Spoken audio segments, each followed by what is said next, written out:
His mind. I don't know why. Perhaps you could tell me.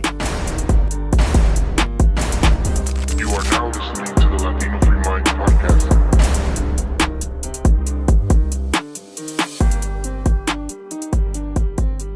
Enjoy the show.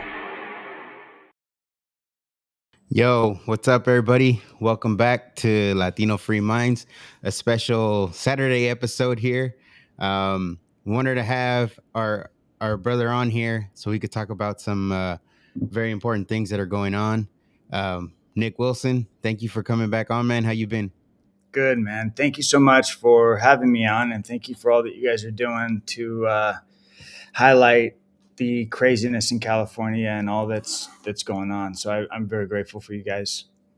Yeah, we're grateful for you too because we know you're putting up a good fight, and we're trying to do what we can with what we've got, and you've been supportive of us, and we appreciate your friendship, man, sincerely. So we've been on the show, or the last episode we had on, we were talking about what's going on with the case in Southern California. So I kind of wanted you to be on here. That way you can give a better perspective of it because, I feel like obviously you know more. So if you want to go ahead, man, I'll give you the floor and then we'll just kind of go from there. Yeah. Thank you.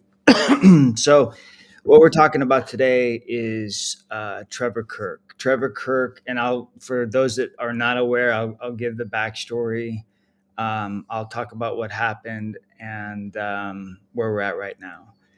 So Trevor Kirk is an Army veteran. He's a father of two young children. He's married, and he has been with the department for several years. In August or in 2023, he's working and he responds to a robbery in progress at the Winco Market in Lancaster. And what happened in this was that dispatch provided information regarding a robbery in progress, which is what Trevor Kirk and his partners at the time knew when responding to the Winco. They were aware that there were two subjects, a male and a female, who were fighting and had spit on loss prevention. The call comes out as a robbery. So for your audience to understand, a robbery is a felony crime. And so they're responding with lights and sirens to the Winco Market. Upon getting there, they see two subjects that match the description that was provided to them by dispatch. They initially go and detain the first subject, the male subject.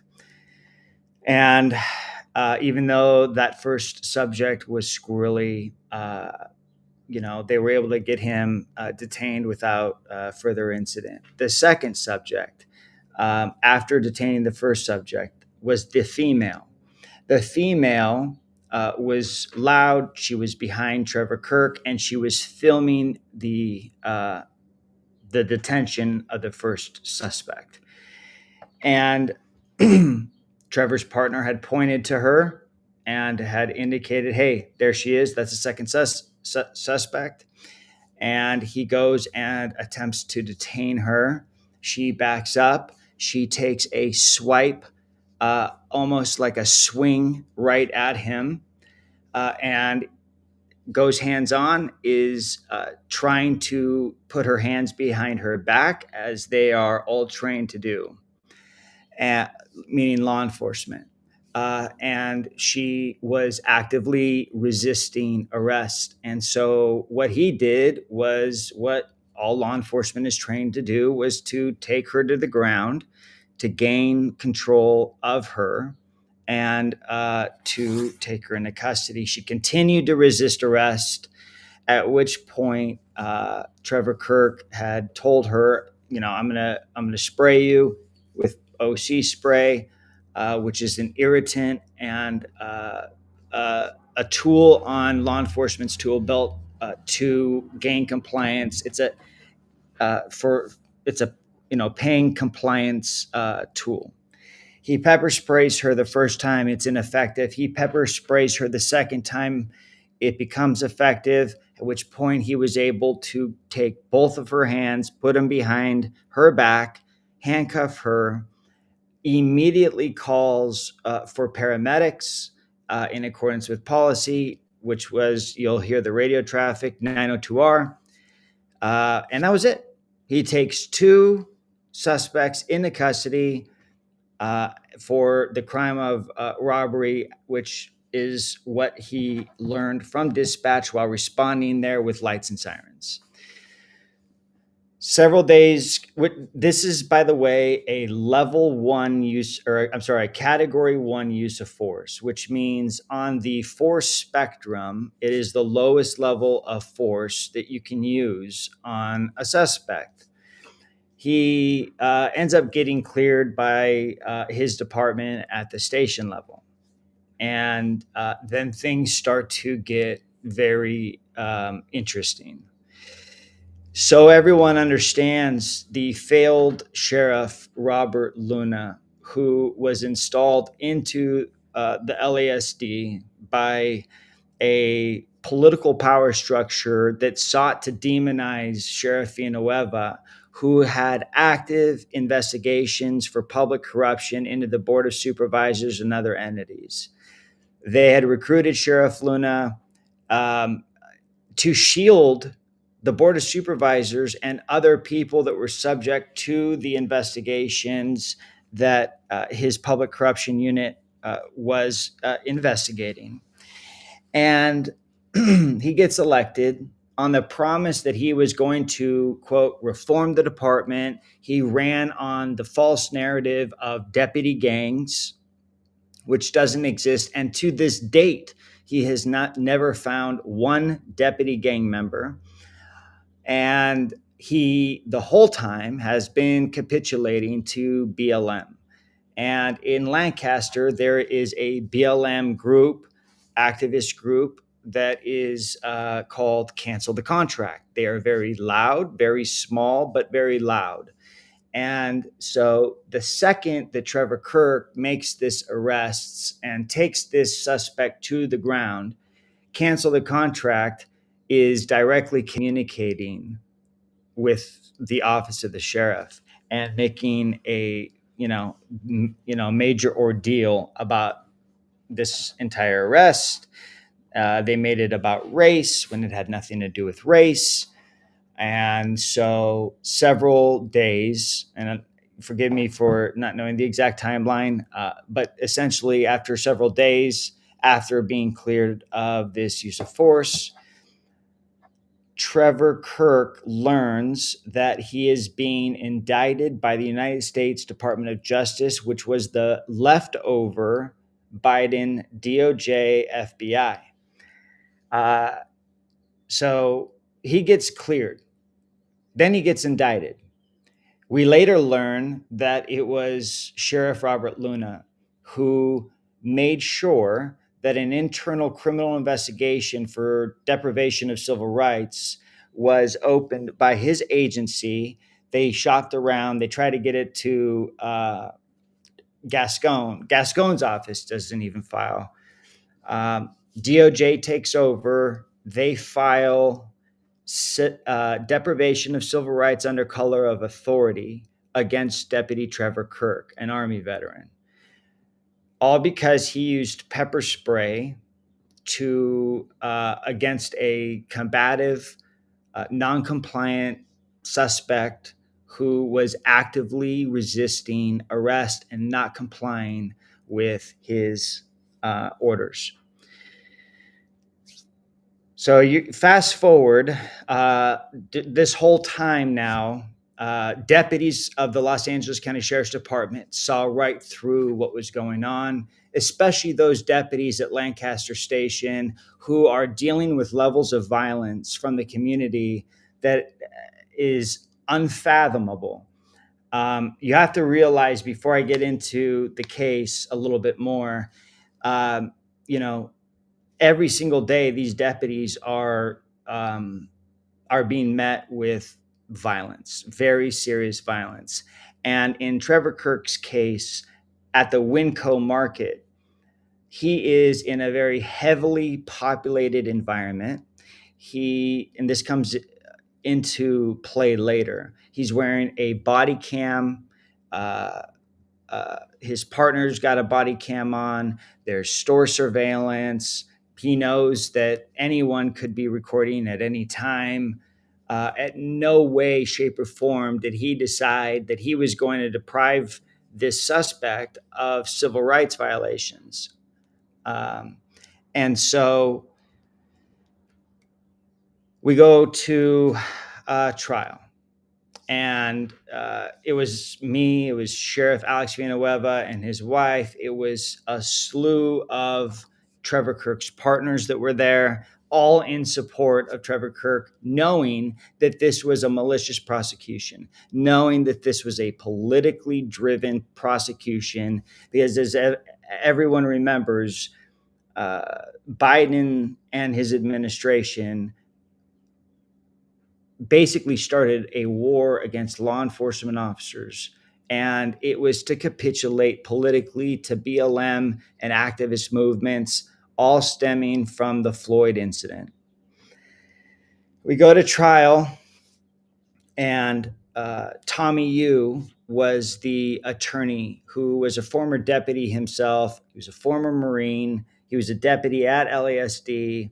And he was representing LASPA, who is one of the 3 sheriff's unions at LASD, and LASPA is great. These people truly care about their members. So we go to trial. All right, Denny. And in this whole trial, for the first time ever, in my career, I saw half the courtroom obviously there to support Trevor Kirk. But on the other side of the courtroom, you saw brand new FBI agents and brand new assistant U.S. attorneys who were all hired under the Biden administration, who were hell-bent on making sure that they made a statement by packing that courtroom, as if an FBI agent had been murdered and all of them were packing the courtroom. It was shocking to see. The evidence that was put on the first day of trial was only the actual incident itself that was captured, both on body cam and someone that had taken what they called this viral video of Trevor Kirk taking the suspect down to the ground. And they showed this on repeat from multiple angles all day long. And this is federal court, so it's different from state court. And it was unbelievable to see how aggressive the prosecution was in terms of vilifying Trevor Kirk. I think most of us were in shock. We, on the third day of trial, when Tommy Yu was making his closing arguments and trying to talk about the statutes for civil rights violations and talking about the willful component that must be met in order to convict Trevor Kirk, we all left thinking, I think everything's going to be okay. We all went downstairs to the lobby. We all had lunch together, and we were all feeling good. The reality is that for your audience to understand, to meet the burden of the willful component, it means that Trevor Kirk, prior to going hands-on with the suspect, had to have made the decision in his mind before actually touching the suspect that he intended to violate her civil rights under color of authority, which is really unbelievable because directly after he had effected the arrest, he called for paramedics to attend to her. He didn't wait. He literally called within a second of arresting her. He didn't seat her on a hot curb. It was in the 90s, I believe, during the time of arrest. He sat her in the back seat of an air-conditioned police vehicle. So we end up hearing that they had come back with a verdict after approximately 45 minutes. We go up there and they found him guilty of civil rights violations under color of authority. It was shocking to me to see that this same DOJ, FBI, that none of us in law enforcement even recognize. For those of us that have actually worked with the FBI or DOJ, we couldn't believe that they were in front of a grieving family, and all the partners of Trevor Kirk were high-fiving each other, were giving each other hugs and fist bumps and congratulating each other in the most unprofessional manner, which really it was shocking. They also wanted and made a huge motion to to ensure that the judge remanded Trevor Kirk into custody, which he denied. So now LASPA and members of the team and Tommy Yu have been working in overdrive. They filed what's called a Rule 29 motion, making their pitch in the hopes that the judge would vacate the jury's decision. And so in all of this, we just learned yesterday that the judge had denied the Rule 29 motion. There's a lot of legal stuff that goes into this, but I want to talk real quick about where we're at, and I want to talk about Trevor Kirk and help your audience to understand this, because this was, without equivocation, a miscarriage of justice and really could change the landscape in terms of case law for law enforcement. Deputies were so upset about, and righteously so, about what actually happened in this whole thing, that directly after this incident and Trevor Kirk being charged with this crime, they all started turning in their pepper spray into boxes around the stations. Incredible note. One of the notes, and I'll pull it up real quick. One of the notes on one of the boxes, it read, "Turn in your pepper spray. The U.S. Department of Justice convinced a jury to rule that pepper spray is a deadly weapon and used that premise to convict Trevor Kirk for assault under color of authority. Unless you want to be convicted too, submit to their infinite wisdom and turn in this horrible tool of violence against violent criminals who resist arrest. Your partner has been sacrificed on the altar of social justice to teach us all that none of us are safe from our own department when you do not look pretty on YouTube. You have been warned." A shocking example of true leadership by deputies who really took a hard stance on what happened. Also, for the first time in history of the LA County Sheriff's Department, they all, approximately 26 stations boycotted the Baker to Vegas relay run. The Baker, for your audience that doesn't understand or know, the Baker to Vegas run is the biggest law enforcement event nationally that is about camaraderie, that is about team building, and there's a lot of goodwill that goes into raising money for the Baker to Vegas event. For the first time ever, 26 stations boycott, and did that because they were standing in solidarity with Trevor Kirk, their partner, and discussed it with Sheriff Robert Luna. Why would they discuss it with Sheriff Robert Luna? Because even though Sheriff Robert Luna contends and continues to say that he had no role in getting this case to the DOJ, he 100% did. He threw his deputy under the bus for political gain and political expediency to capitulate and buckle under the political pressures of the BLM activist groups, all right, to score political points. And on a level one use of force. Now, I want to fast forward a little bit after he's convicted, which is the true miscarriage of justice. Hundreds of deputies requested that Sheriff Robert Luna show up at the Lancaster station and answer questions. And he went. And one or more of the deputies took a surreptitious recording of Sheriff Robert Luna. And all you hear is him making excuses. And it was shocking what was in the recording. And in the recording, the deputies are saying, you are a mouthpiece. You represent the nation's largest sheriff's department. And we want to know if we're going to go do the same job that Trevor Kirk did, which none of us believe that he was out of policy or violated a criminal offense, if we're going to become the next Trevor Kirk. Mm-hmm. All he said continuously was follow the policy. Yes, this sucks. And also, I want, I'm hearing what you guys are saying. And as they were asking for him to make a public statement in solidarity of Trevor Kirk, he continued to say, I hear you. I will speak to the attorneys because I feel basically compelled to make a statement.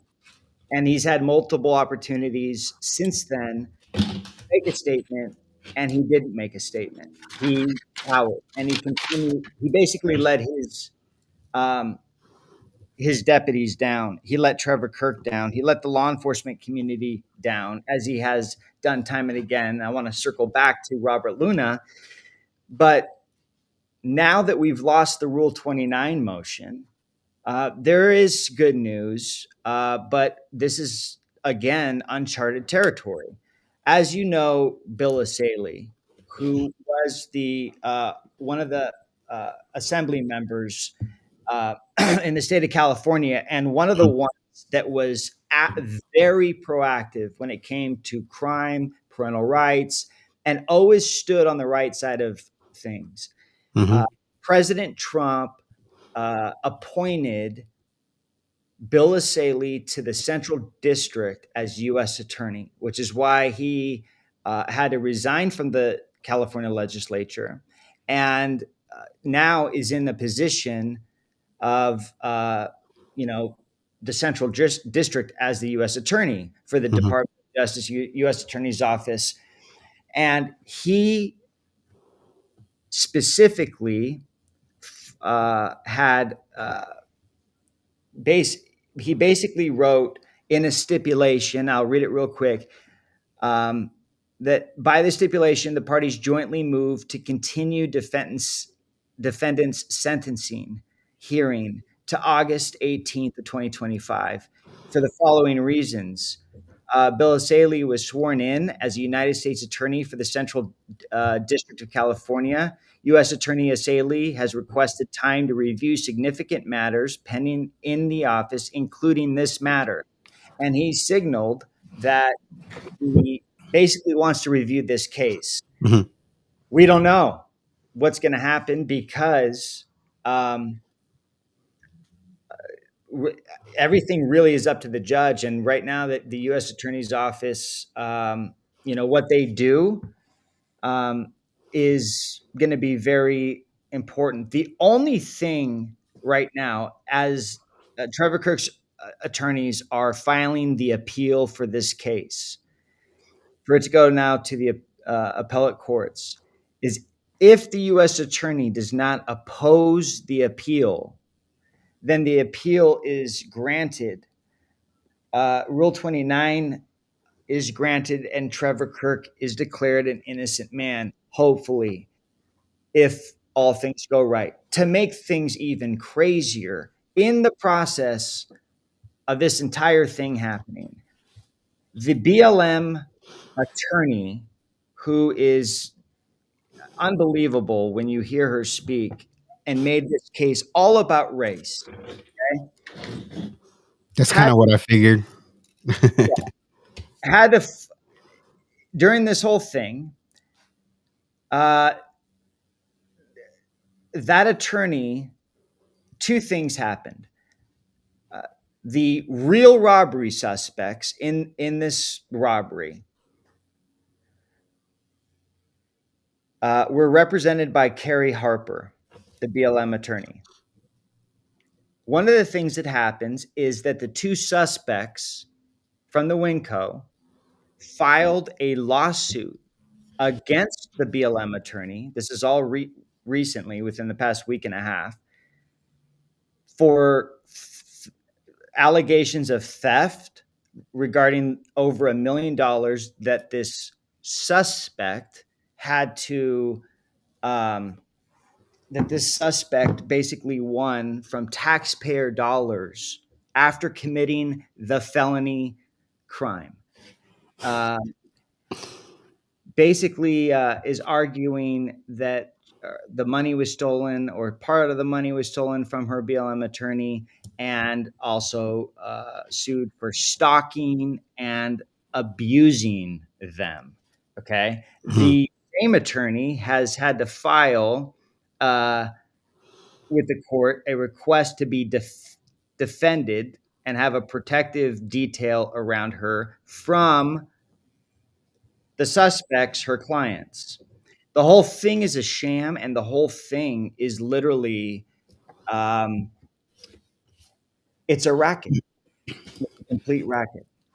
Yeah, that sounds what you said just sounds wild. So they sued their attorney for apparently Theft. stealing that theft of that 1 million that they got from taxpayer, a payout, right, for suing. And now that attorney wants security from those suspects. Right. And these are the same suspects in the Trevor, right? Like, it's the same people we're dealing with here. Same suspects. And this is really important Wow. for everyone to know and hear. This is extremely important.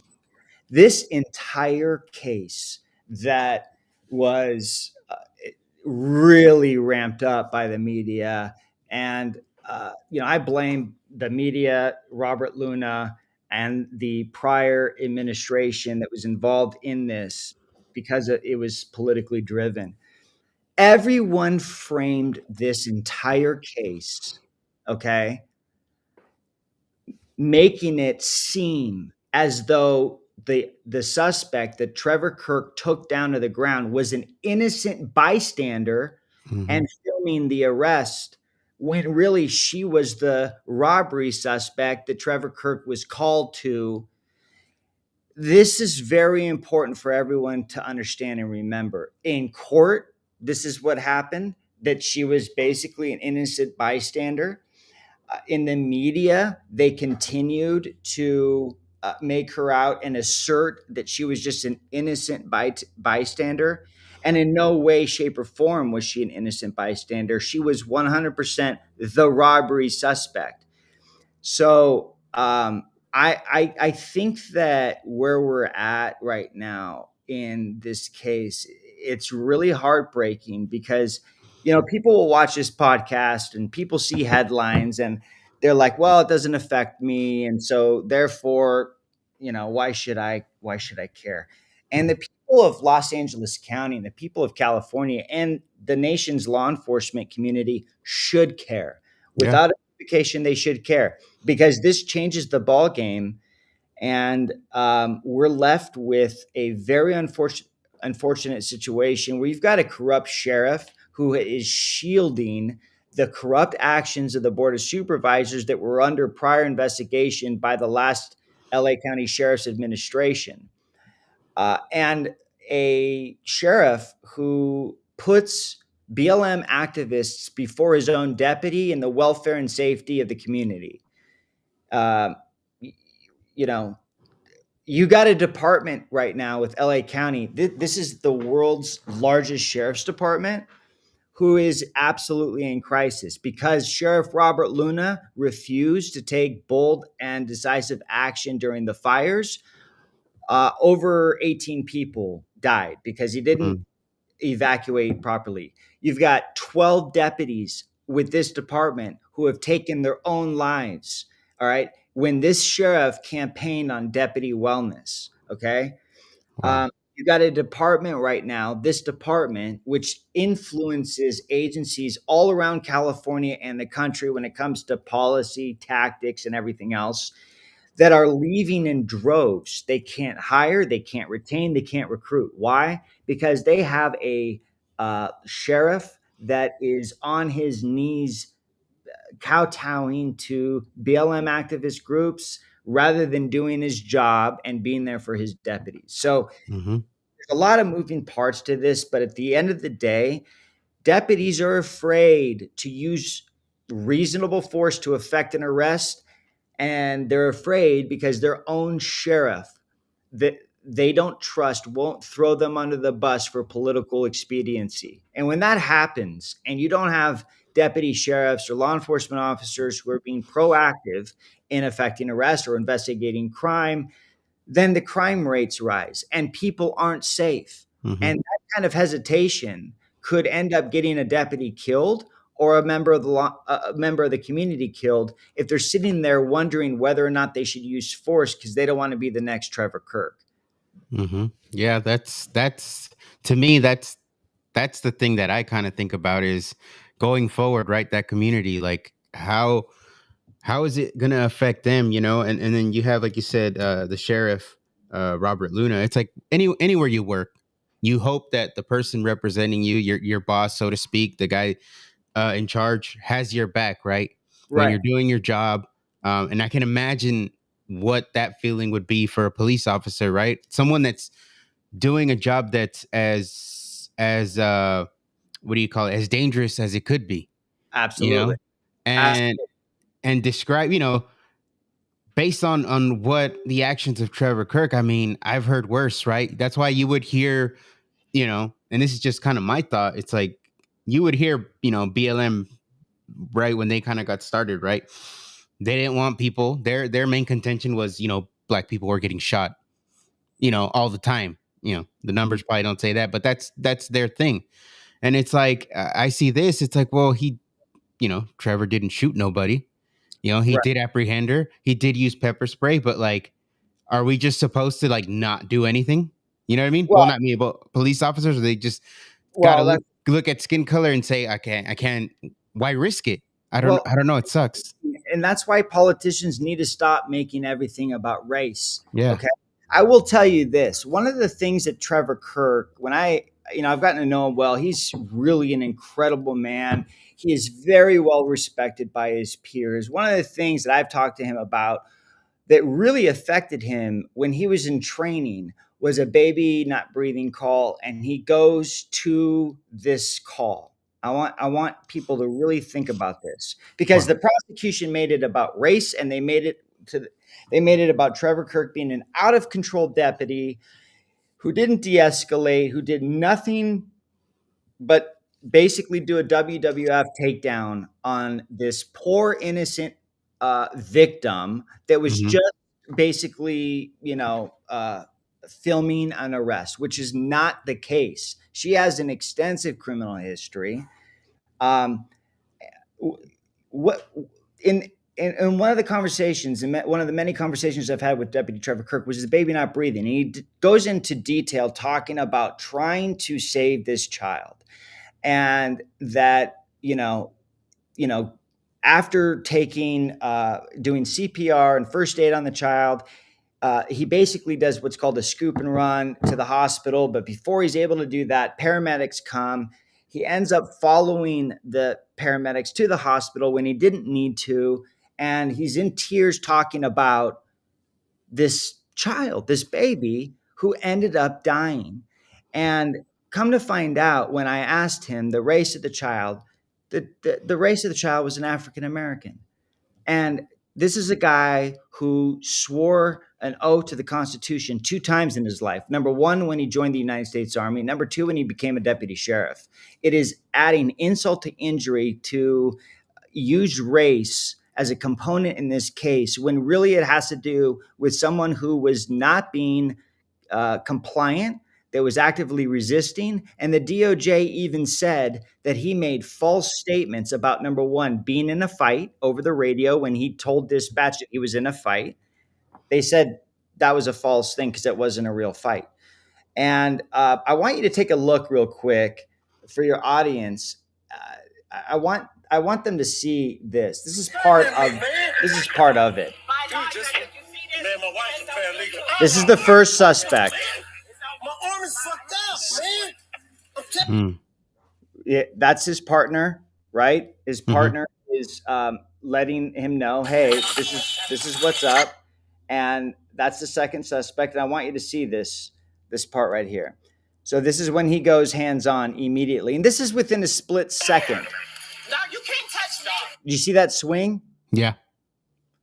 Now look, this is all deputies, law enforcement have to make a decision split second. She's combative. All she has to do is comply. Mm-hmm. Okay? This is all happening very. She's pulling away, and he's giving her commands. So, you know, this is what deputies have to deal with. This is what law enforcement has to deal with every single day throughout their shift. Prosecution basically said that law enforcement, that pepper spray, that any one of us could go buy right now at a store, all right, is a dangerous weapon. Mm-hmm.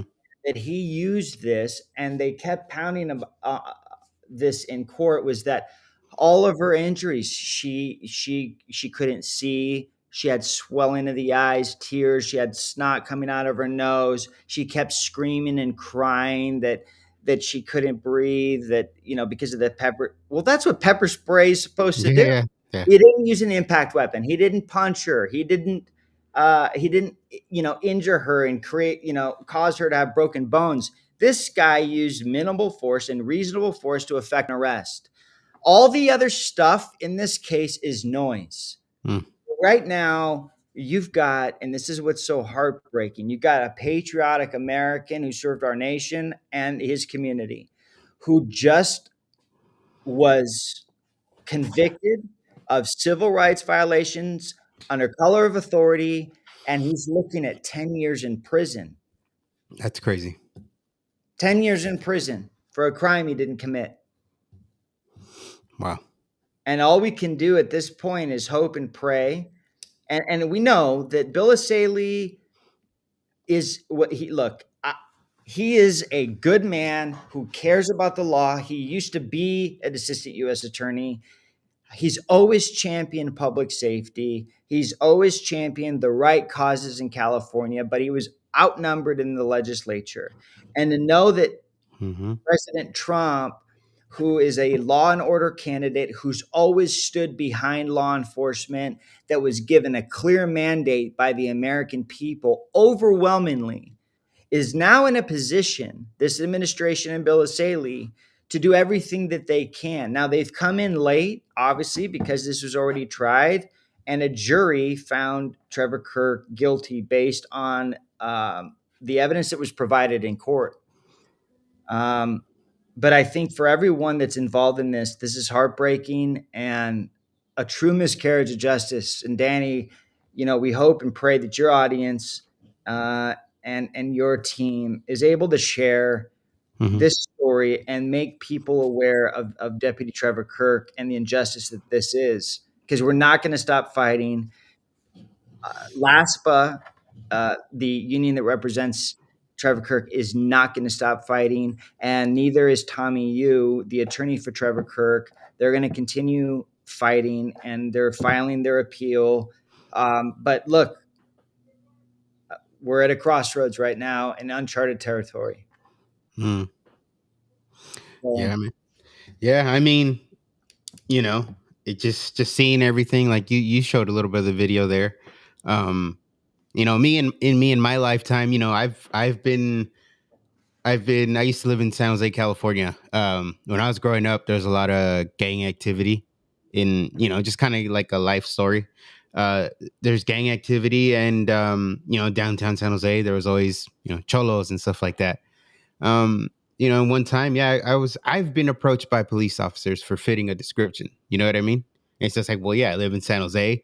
There's a lot of Mexican gangs. Like, yeah, you know, I get it. And that's the thing too. It's like, you know, and we talked about on the last episode, like the way the narrative they're putting on this thing, it's like, well, if that narrative is true and she's innocent, right? Which she's not, but let's say it's true. It's like, why don't you just comply?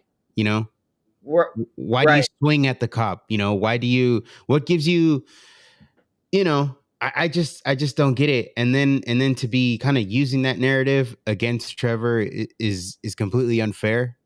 And then just, you know, I feel for his family, I feel for the community. You know, you had mentioned about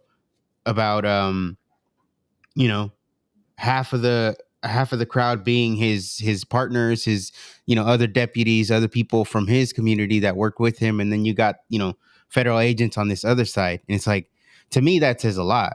You know, if you got people that police that community there supporting him, you know what I mean? That should Well, speak volumes. it does, and that's the thing. This is why this is so important. Law enforcement, despite the narrative, does not ever stand for crooked law enforcement cops or cops that are heavy handed. No one wants that in law enforcement, period. Mhm. End of story. This room was packed with Trevor Kirk's partners, not just his family, but his partners. And Mhm. throughout the county, we're talking about thousands of people that were involved or should have been involved in the Baker to Vegas run. They bravely decided not to run or take part in that event. There are several people, by the way, that refused to accept life saving medals from Sheriff Robert Luna because they didn't want to be attached to this corrupt, failed sheriff. They literally forego going to the ceremony and receiving well deserved life saving medals in protest. The reason they did this protest is because this is the only thing that law enforcement can do within their span of control that does not harm the community, right? Mhm. They Mhm. can't they can't do the blue flu. They can't not showing up to work. If they did that, not only is it against the law, but it would hurt the community. And these deputies who risk their lives daily for a perfect for strangers, for perfect strangers, Mhm. refused to stand by and do nothing after this malicious prosecution. Trevor Kirk is such a good man. If anyone met him, he's the kind of guy that you want by your side when things are going tough. And yes, he has two small children.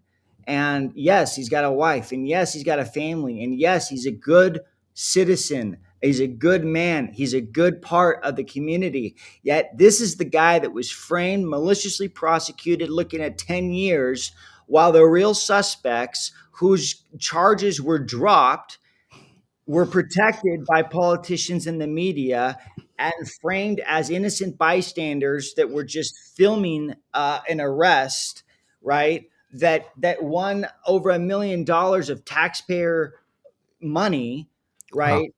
Are going free because of a narrative, because of a disgusting sham that has become this criminal justice system that's supposed to be the most neutral, where Lady Justice is blind. That is why we need the right people in office. This is why Yeah. I know we don't have much time, and I'm not making it about them. This is obviously about Trevor Kirk, but for anyone that watches, Mhm.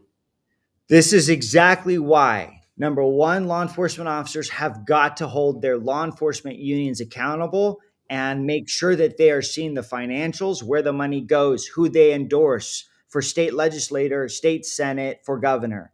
This Mhm. is why we need Sheriff Chad Bianco as our next governor without equivocation. I don't care what other Republicans get in the race. I'm behind Sheriff Bianco, and we need him as governor. All right. This is why you need someone like Sonia Shaw as state superintendent, because she's, when she talks about, there are demons or demonic Satanists at these school board meetings. Just the other day, there were countless people that were literally saying, Hail Satan, and were actual Satanists. And people need to wake up to the fact that we're in California, and just because President Trump won doesn't mean that we're safe right now in California. Mhm. The state is crumbling, and it's crumbling because not enough people are becoming actively, civically involved in local and state races. Trevor Kirk is an innocent man. He deserves justice. He deserves this case to go away. This is not someone that needs to go away. He doesn't need to spend one day behind bars. If No. anything, the U.S. Attorney's Office can hopefully not oppose the appeal, and if anything, give this guy probation so that he does not have to be one of those innocent men that goes behind bars. And I pray to God that President Trump pardons him. Hmm. Yeah, I mean, that's kind of what you just said, man. You know, like 10 years, like, do they, why, why so much? Like, okay, I figured, like, are you, let's, again, saying he made a mistake, like, why, yeah, like probation, something, like, hey, dude, you know, I don't know, like, 10 years just sounds like they're trying to make an example out of him and just ruin this guy's life. You know, there's no other thing that I can think of, like, okay, you know, it makes sense for this. It makes zero sense, especially, you know, you said they dropped the charges on the real like the suspects committing the actual crime he was there to help the community with. I just, man, Yeah, it's crazy. the media didn't want to talk about, and this certainly didn't come up in court. The media didn't want, and neither did the prosecutors, they didn't want it to be made public that this suspects, robbery suspects that he was responding to, a robbery call, had assaulted loss prevention, had spit on loss prevention. They didn't want it to be known, and they still don't want it to be known. Sure as heck, the LA Times doesn't want it to be known that their attorney, who's a far left-leaning social justice warrior, has just had a file to get protection from her own clients, Wow. and her own clients filing a lawsuit against the BLM attorney for stealing money and for allegedly, stalking and harassing them.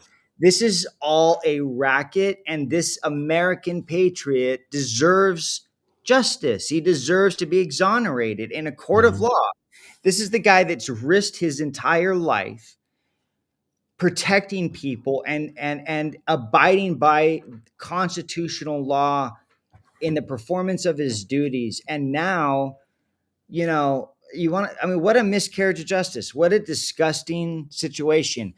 The U.S. Attorney's Office under Bill Asaley's leadership in the Central District might only have a certain amount of wiggle room, but I still hold out hope and pray that they use any available resource and tool under the law to make sure that Trevor walks. That is all that we can do and hope for. And while Tommy Yu and the defense team is working day and night to try to file and argue and fight this to the very end, we're left right now with the department in crisis under the failed leadership of a sheriff that allowed this to happen, that did nothing to stand up for him, and that people should be sick and tired of what is going on.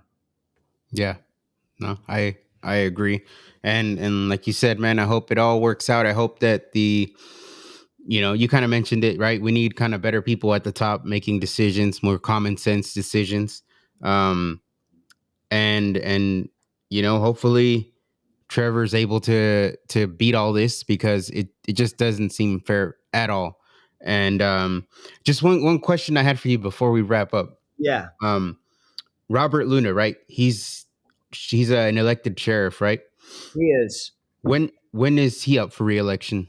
He's up in 2026, so it's okay. He's coming up, and he's already been campaigning and asking people for donations and money. And this is the guy who called the crazy George Soros funded DA, George Gascon, his role model. He called George Gascon his role model, and wow. He is very close with him. Imagine being a deputy sheriff, fighting the good fight, risking your life every day, leaving your family in order to go protect the public, only to have their leader or lack of leader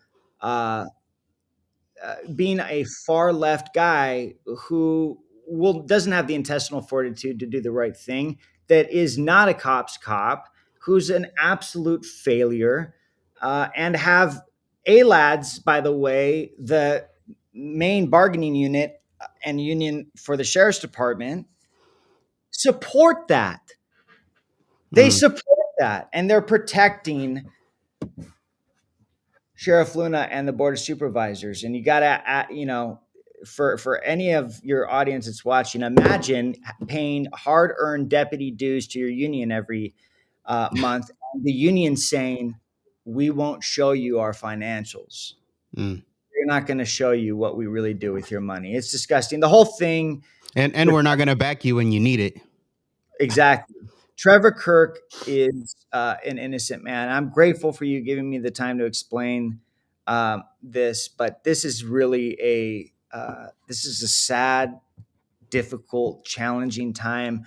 None of us can watch Trevor be taken into custody, and I just pray for strength and wisdom from the new U.S. attorney, who has always been on the right side of things. And let's just hopefully see what he can do here in the next couple weeks. Yeah. I mean, and thank you for coming on. This is an important story that isn't getting the attention it deserves. And, like I think you kind of mentioned it earlier, right? People might think, oh, that's happening in California. I'm in Texas, I'm in Florida, I'm in wherever. It doesn't affect me.